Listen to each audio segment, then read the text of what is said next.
Thanks, Phil. I'll be sure to tell April.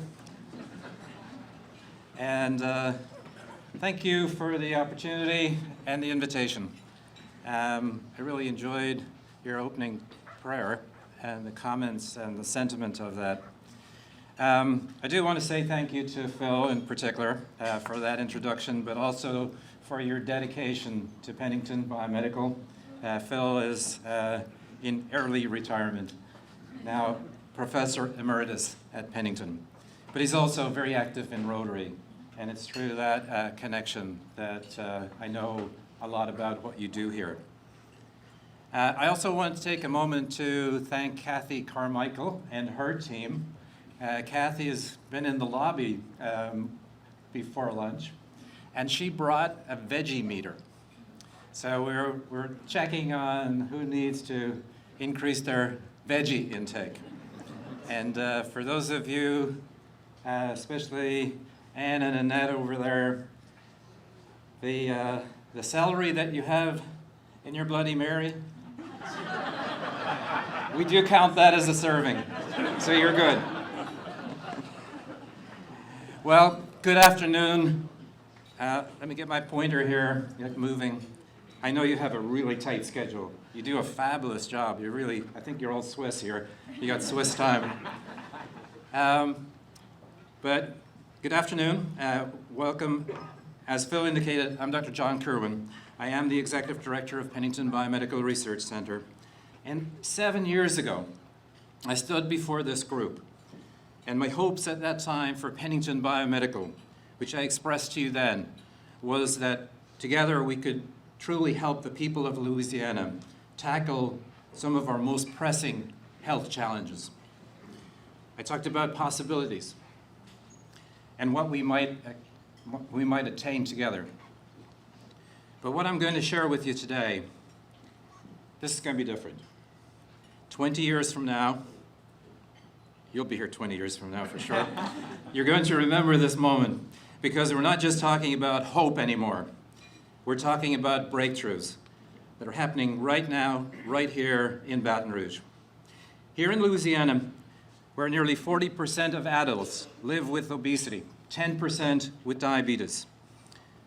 Our work isn't just academic, it's personal, and it's urgent, and it's making a real difference. Today, in Baton Rouge, we're developing solutions that are changing lives, not just across Louisiana, but around the globe. So rather than try to explain the full scope of our work to you, let me show you. Here's a quick 30-second video that captures who we are and what we do.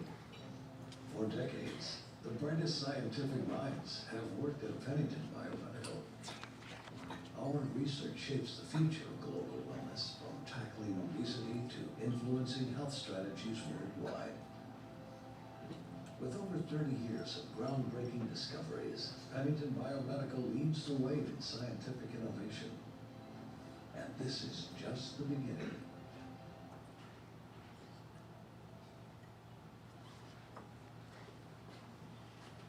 Now, let me tell you specifically about the health challenges that we're tackling.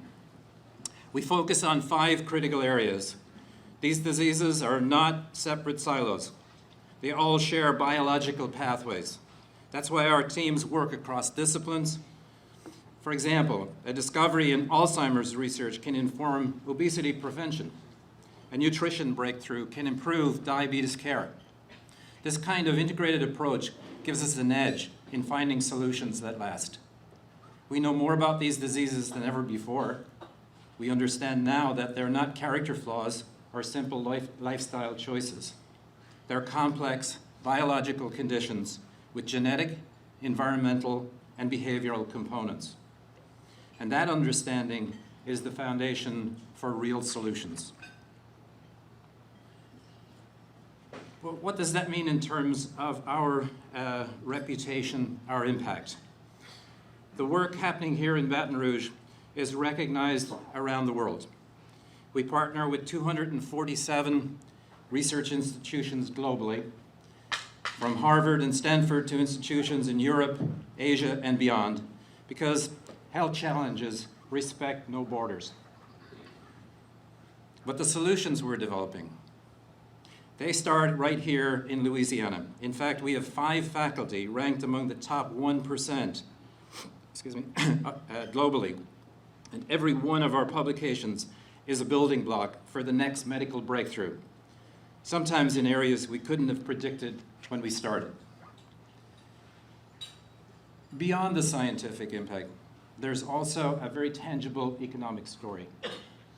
For every $1 million in federal and private grant spending, we generate 22 new jobs in the community, over $700,000 in new household income, and around $2 million in business sales. This means our research is not only improving health, it's strengthening Louisiana's economy and creating jobs.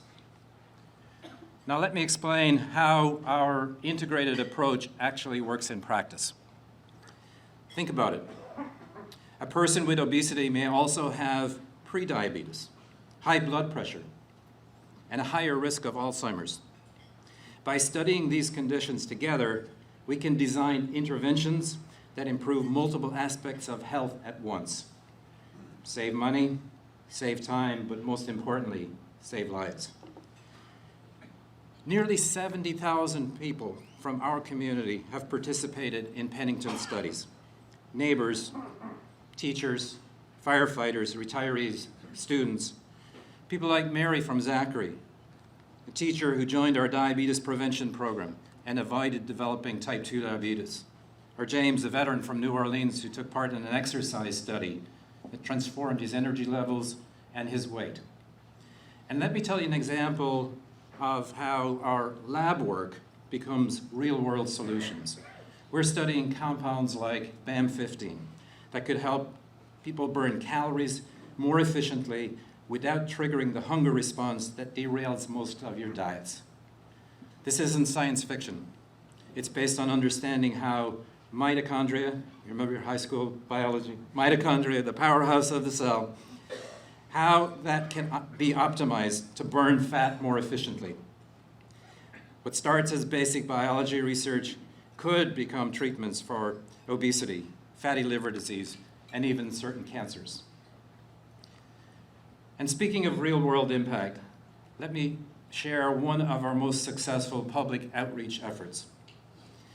You know, in terms of obesity, one of the most challenging aspects of our work is addressing the stigma.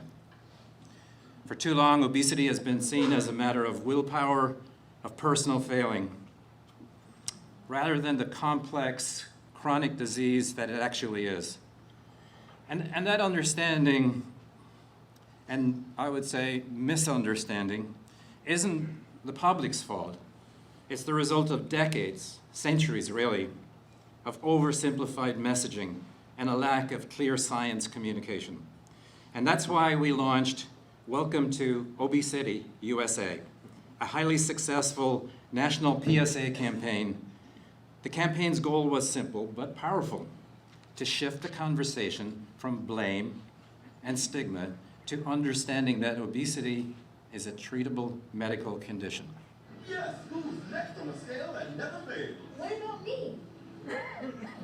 Is my weight? Well, when it comes to your weight, I'm going to tell you what I know. I know the healthier option often isn't an option. That you don't exercise enough because you can't. And how everyone blames you, especially yourself. I know your weight is out of control because I know it's not just what you're eating, it's what you're being fed. Yes, folks, it's what you're being fed. There's an important message there.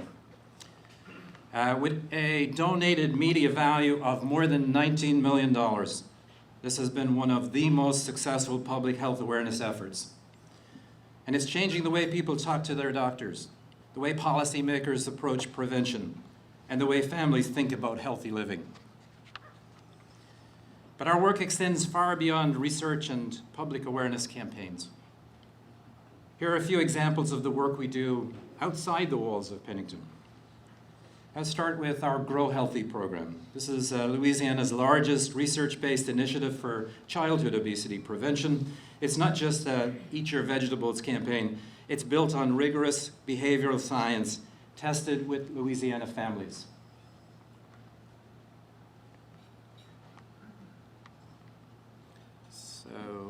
get this to work. Can you? Across our state, a movement is beginning, from city streets to winding rural highways. The journey will stretch mile after mile, city after city. We're traveling to every corner of Louisiana, meeting residents where they are, and each stop will bring new opportunities to share knowledge, deliver resources, and build momentum in the fight against childhood obesity. Introducing Grow Healthy, a public service initiative focused on preventing and treating childhood obesity in Louisiana. Our work is built on the foundation of over 35 years of transformative obesity research from Pennington Biomedical Research Center and funded by the state of Louisiana. It's a union of knowledge, resources, and evidence-based solutions developed from federally funded studies to help grow healthier generations for Louisiana. In schools, we're helping students develop the building blocks for health behaviors that last a lifetime. In communities, we're providing healthcare providers with the tools, training, and support they can use to help families create healthy futures for their children. In homes, we are helping parents and children adopt healthy habits that encourage active and balanced lifestyles. This is more than a journey. It's a movement, and we won't stop until every child has a healthier tomorrow. So join with us, because together, we can drive change. Learn more at growhealthy.org.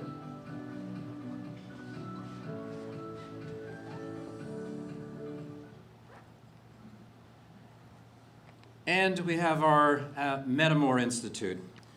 I want to take a minute to talk about that. This is the first comprehensive center for metabolic disease.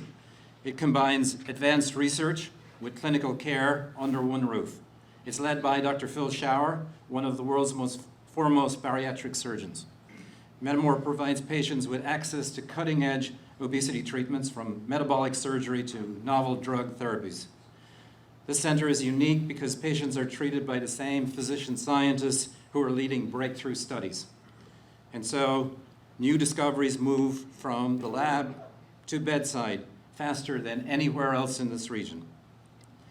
And in our endocrinology and diabetes clinic, led by Dr. Tim Gilbert, who's here today, patients receive treatments based on the latest research, often before it's available anywhere else. Our physicians are also researchers, so again, the newest discoveries move from the lab bench to the bedside faster than anywhere in the region. Our influence extends well beyond Louisiana's borders, and I want to talk a little bit about the Lancet Commission. So the Lancet is one of the world's leading medical journals. It set out to redefine how obesity is understood and treated. They chose 3 Pennington biomedical scientists to be part of that commission. They included Dr. Phil Schauer, Dr. Eric Ravison, and myself. Their work helped shift the medical community's view of obesity from lifestyle choice to a complex chronic disease requiring comprehensive treatment, just like diabetes or heart disease. And that shift is influencing insurance coverage, physician training, and global health policy, putting Louisiana expertise at the heart of worldwide change. And how about our Department of Defense? Pennington is the military's top nutrition research partner. We help optimize performance and health for our service members. Our research helps determine what soldiers should eat in combat zones, how to maintain fitness during deployment, and how to prevent the long-term health consequences of military service. We also contribute to the National Dietary Guidelines, which are under review, I gather, right now, that influence what's served in school cafeterias recommended by doctors across America. Importantly, we support NASA's efforts to keep astronauts healthy during long-duration space missions. And the research that we've done is already teaching us about bone health and about muscle preservation here on Earth. All of this leads to what I believe is the most exciting frontier in health and medicine today. So we all know, I think everybody here would agree, that one-size-fits-all healthcare is not working. Why does your neighbor lose weight on a low-carb diet and you struggle? Why do some people love running while others find it miserable? Maybe. Why do certain medications work brilliantly for some patients but not others? The answer lies in our individual biology, our genes, our metabolism, our gut bacteria, even our personal history and environment. And that's why we're pioneering personalized prevention. These are strategies that's based on your biology, your lifestyle, and your genetics.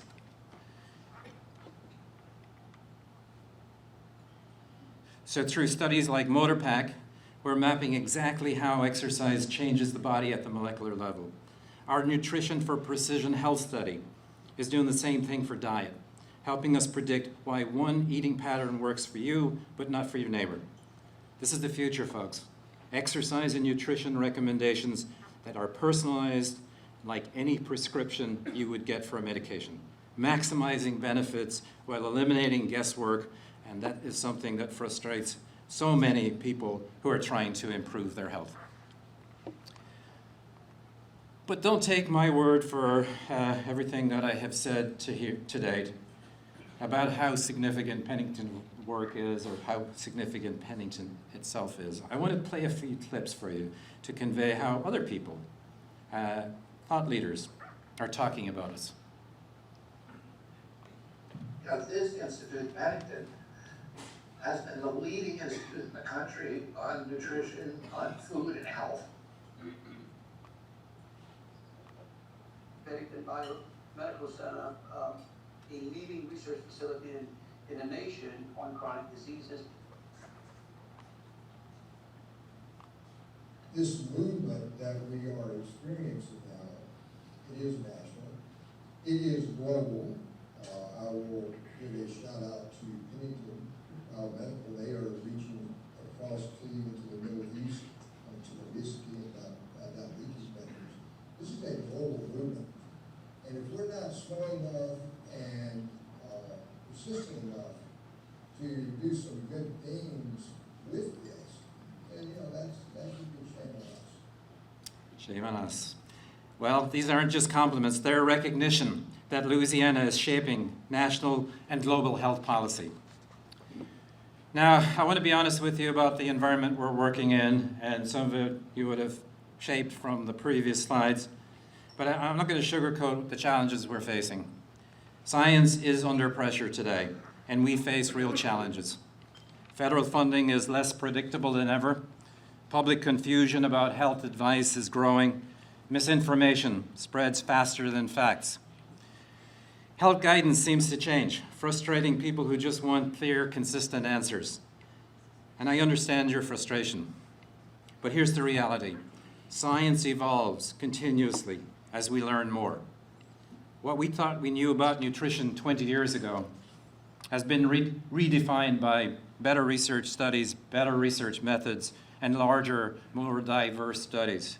Misinformation spreads faster than facts, especially on social media. People are bombarded with conflicting health claims, miracle cures, and oversimplified solutions. That puts extra pressure on institutions like ours to not just publish, but to communicate, and to communicate more clearly and honestly. Now, despite these challenges, I remain optimistic. Because here's the thing, nothing is impossible. Even the Impossible Burger. Today, that's possible. These challenges make your support, Rotary folks, essential. You're trusted voices in the community, and that trust matters when we share what science truly says. And I believe trust in science starts in communities like ours, with institutions like Pennington, that you can see, you can visit, and you can hold accountable. We're committed to transparency in everything we do. Our researchers regularly speak to community groups. Our facilities are open for tours, and we publish our findings in ways that are accessible to everyone, not just other scientists. We're committed to practical results that improve lives, not just impressive publications. Every study we conduct is designed with real-world applications in mind. And we're responsible stewards of every dollar invested in our work, whether it comes from federal grants, private donations, or industry partnerships. We keep our overhead low, we maximize our efficiency, and focus on research that delivers the biggest impact for our investment. Now, as I wrap up, let me paint a picture of what we're building together. First of all, I hope this presentation gives you a sense of why we at Pennington are so passionate about the work we do. Whether we're studying mitochondria in the lab, or working with NASA to keep astronauts healthy, whether we're running clinical trials or delivering school-based programs, Pennington Biomedical covers the full spectrum. And before I close, I want to say thank you to Janet Olson, our foundation CEO, our Chief Development Officer, Bree Barrett. Janet and Bree and their team work tirelessly to connect our science with people and partnerships that make it possible. And we're grateful for their dedication. Now, if you would like to be part of our work, there's ways to get involved. Volunteer for a study. You could help us make the next big discovery. Attend a community event or a scientific dinner. Hear directly from our researchers. Support the Pennington Biomedical Foundation. Your gift will help accelerate solutions. And bring our programs to your networks from schools and workplaces and civic groups around the city. We're building the future, and the future we're building is one where a child with type 1 diabetes gets a personalized treatment plan. A middle-aged adult avoids type 2 diabetes entirely. An older adult stays independent longer through targeted nutrition and exercise. And it all starts here in Baton Rouge with partnerships like the one we have with you. Together, we can change the trajectory of health for Louisiana and beyond. Thank you for your time, your attention, and your support.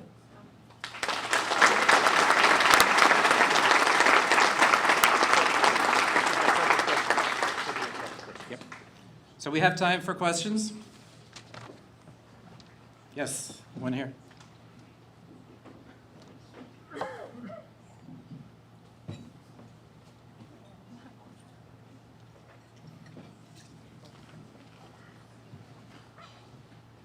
What percentage of your money comes from the federal government? Okay, so we have three income streams. One is federal, one is state, and one is through our foundation and philanthropy. To date, our current budget runs, we're a $100 million operation. About 40% of it is coming from the federal sources. The other 40%, 38%, is coming from state support. And I want to give a shout out to the state, who have really stepped up over the last 5, 6, 7 years to help support initiatives. And what you see, the Grow Healthy initiative, utilizing the information that has been accumulated at Pennington and getting it out into the community. But because I said 40%, I'll have eyebrows raised, because that's a vulnerability. And with the federal funding the way it is today, who would have known? You know, we built this model on the expectation that the one stable thing would be federal funding. There has been bilateral support for NIH funding forever. Actually, a fact that you may not know, but when NIH was founded, it was founded by a representative from Louisiana. Louisiana founded NIH. And from that time, there has been this bipartisan support. And whilst there's been times where budgets have been cut, and there have been a lot of challenges, there was always a sense of some level of certainty associated with it. Today, that's not there. I think that one thing that we recognized probably 2, maybe even 3 years ago, was that we were too dependent on any one source. So we started to diversify away from NIH a little bit to DoD. We have a great track record with DoD, and so we've been building and building out on that. We've been building out on our NASA funding, but we've also been building out on the opportunities around commercialization and partnering with other institutions, including institutions abroad. So we've been expanding our network and connectivity to really soften the blows that, 2 years ago, Senator Cassidy actually had a bill, had a white paper in the Senate that described changes to NIH. So there have been signals of this for quite some time. So we were making adjustments, but we weren't quite ready for what happened in February and what has happened since. But we're getting back on track. I think we'll be okay.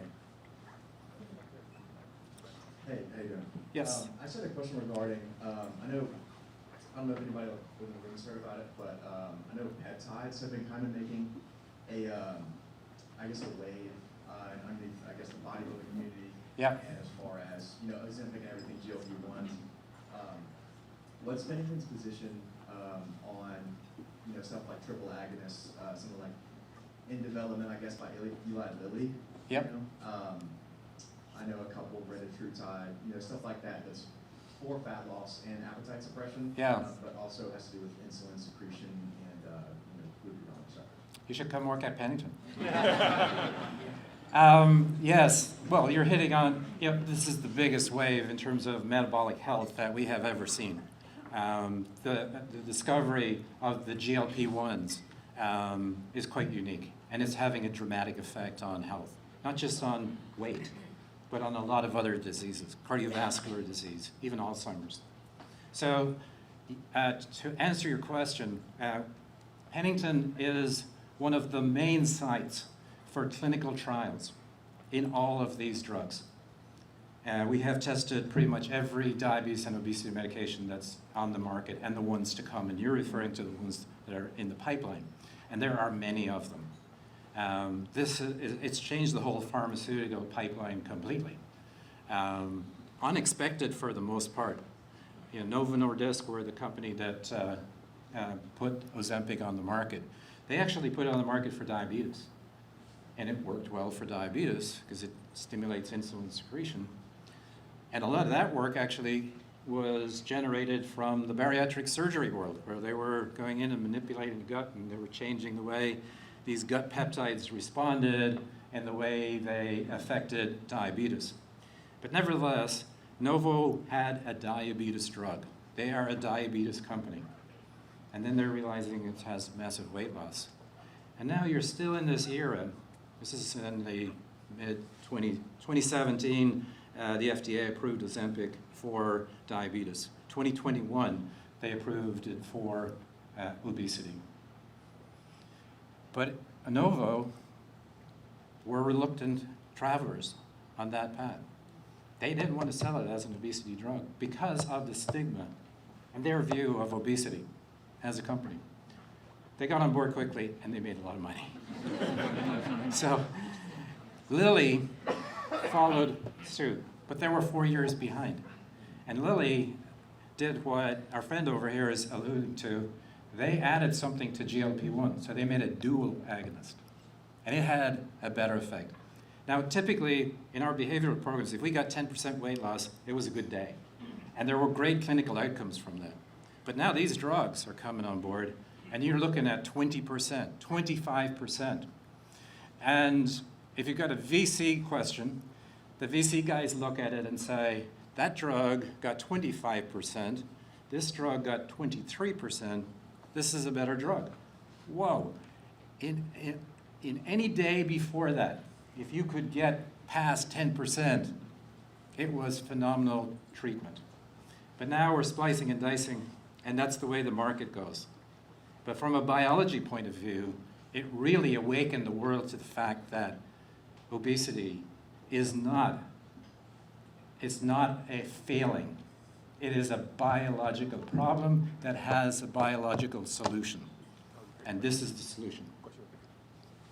I have two questions, actually. The first is, I looked at your Grow Healthy campaign to try and figure out how you address athletes and some of the stigma surrounding how we rehydrate athletes in terms of exercise, in terms of practices and game situations. So just educating parents on the things that they should and should not give their athletes during their performances. The other question is about a pipeline of scientists. So have you partnered with any local schools to increase awareness about some of the things that you do and to increase popularity of science among teenagers to actually go into the research field? Absolutely. I'll start with that because we do open up our doors. We have school visits. We have busloads of kids coming in. Not as often as I would like, but we do that. And this Grow Healthy program is in the schools, and so part of it is education. And part of that education is on proper nutrition and hydration.